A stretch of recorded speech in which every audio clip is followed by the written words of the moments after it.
Narayanganj city কর্পোরেশনের সাবেক mayor ও মহানগর আওয়ামী লীগের সিনিয়র সহসভাপতি ডাক্তার সেলিনা হায়াৎ আইভীকে গ্রেফতার করা হয়েছে। শুক্রবার ভোর ৬টায় অভিযান চালিয়ে নগরীর দেওভোগ এলাকায় অবস্থিত চুনকা কুটিরের নিজ বাসা থেকেই গ্রেফতার করা হয় আইভীকে। তার বিরুদ্ধে জুলাই আন্দোলনের ৫টি হত্যা মামলা রয়েছে বলে জানায় পুলিশ।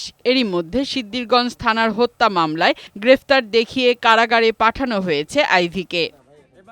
এর আগে বৃহস্পতিবার রাত 11:30টায় শহরের দেওভোগ এলাকায় অবস্থিত সাবেক এই মেয়রের বাড়িতে নারায়ণগঞ্জ সদর মডেল থানার পুলিশের একটি দল অভিযান শুরু করে। খবর পেয়ে বাড়ির বাইরে অবস্থান নেয় এলাকাবাসী। পরে সড়ক অবরোধ করে এলাকাবাসী বিক্ষোভ করে বাড়ির চারপাশ ঘিরে রাখে। রাত 1:30টা পর্যন্ত দেওভোগ সড়কের বিভিন্ন এলাকায় আইনশৃঙ্খলা বাহিনীর গাড়ি অবস্থান করতে দেখা গেছে। অতিরিক্ত পুলিশ সুপার জানান, বৈষম্য বিরোধী আন্দোলনের সময় হত্যা ও হত্যার চেষ্টা সহ একাধিক মামলায় আসামি করা হয়েছে সেলিনা হায়াৎ আইভীকে। সাবেক সিটি কর্পোরেশন মেয়র আইবির রহমান, তার বাসায় আমরা অভিযান চালাই এবং ভোরবেলা তাকে গ্রেপ্তার করতে সক্ষম হই।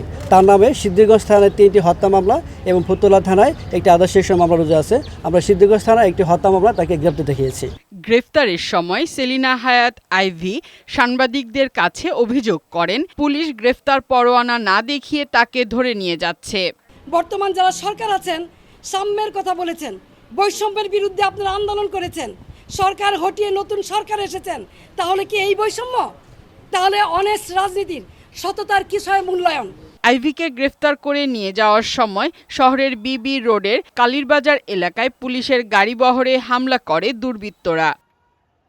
এদিকে শুক্রবার সকাল 10:30টায় সিদ্ধিরগঞ্জ থানার মিনারুল হত্যা মামলায় গ্রেফতার দেখিয়ে আদালতে হাজির করা হয় আইভীকে। তবে রিমান্ডের কোনো আবেদন না থাকায় আদালতের বিচারক সিনিয়র জুডিশিয়াল ম্যাজিস্ট্রেট তাকে জেল হাজতে প্রেরণের নির্দেশ দেন।